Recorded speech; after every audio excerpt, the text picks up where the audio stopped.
There's a lot to figure out in your 20s as you transition into independence, but we'd argue that money management is one of your top priorities that can affect your 30s if you don't do it right. The education system doesn't always do a great job of preparing young adults to understand money and how it works. Welcome to the channel, guys. My name is Dom, and here we talk about money, finance, and crypto. If you like those topics, consider subscribing. Now, in this video, we are going to talk about the 5 worst things to buy in your 20s. And I would know because I'm guilty of some of these things I'm about to tell you. And remember, guys, this is not financial advice. Now let's get into it.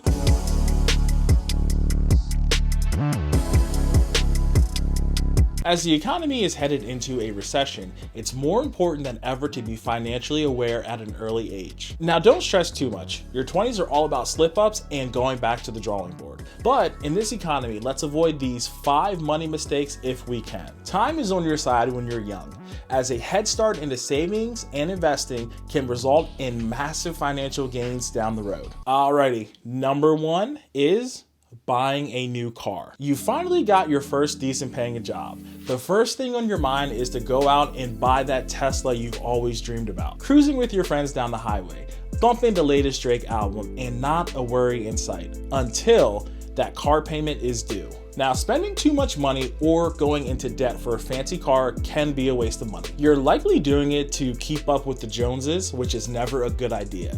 Instead, you should invest that money on educating yourself, your savings, or your retirement. In the future, you will thank yourself. Trust me. Now, sometimes buying a brand new car can be a waste of money. As soon as you drive that car off the lot, it will depreciate 10%. For example, if you paid, let's just say $40,000 for a car, it will lose about $4,000 in value in that first month alone and more than 20% in the first year. What you should do is buy a used car instead. Even if it's just for a year or two, it can help you significantly increase your savings. Here's a pro tip: try finding a certified used car. Most of the time, those certified cars will actually save you thousands of dollars that you would have spent on a brand new car. Now get this, when you buy a certified car, you typically get a warranty with that car. I've seen some go as high as 100,000 miles, which is a great thing to have. That way it won't hurt your pockets because the car maintenance can be expensive. Alrighty, number 2 on my list is having too many credit cards. Now, having credit cards can help you build a good credit score, but having too many can lead to compounding interest and debt. Now, if you can't pay off that amount you spend every month, you will be buried in the snowball effect. Financing vacations on a new wardrobe on a credit card is an unhealthy financial habit. Now, Amy Malaga, a financial educator at Taking Charge America, told us whether using credit cards to pay for everyday expenses or finance a lifestyle beyond their means, carrying a balance on multiple credit cards can quickly spiral out of control. Now, in my opinion, it's better just to ease into using credit cards by making a few small purchases on a single credit card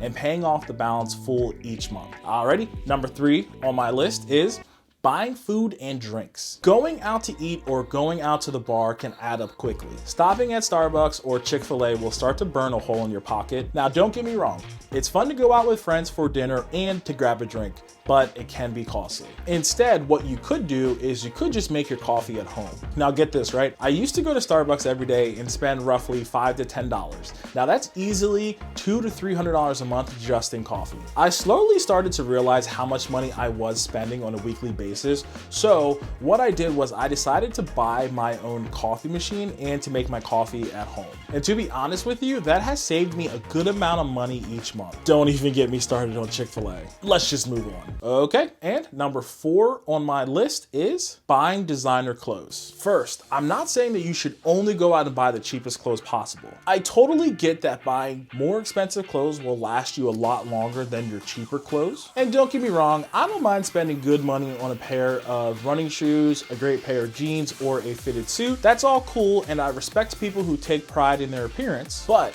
more and more every day, I see people spending $100 on a regular t-shirt, and there's nothing special about the cut or materials just because it says Gucci or Supreme. Now get this, many designer clothes are overpriced basics with just a brand stamped on them.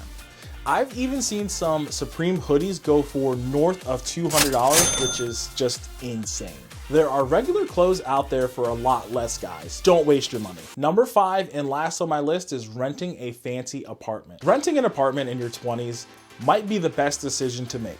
You won't be tied down to one place or one property. You can move whenever you'd like. Now, if your circumstances change, you're not tied down to that property. You can move out with a short notice if needed to. Want to move to Colorado and go skiing all day with the boys? You can.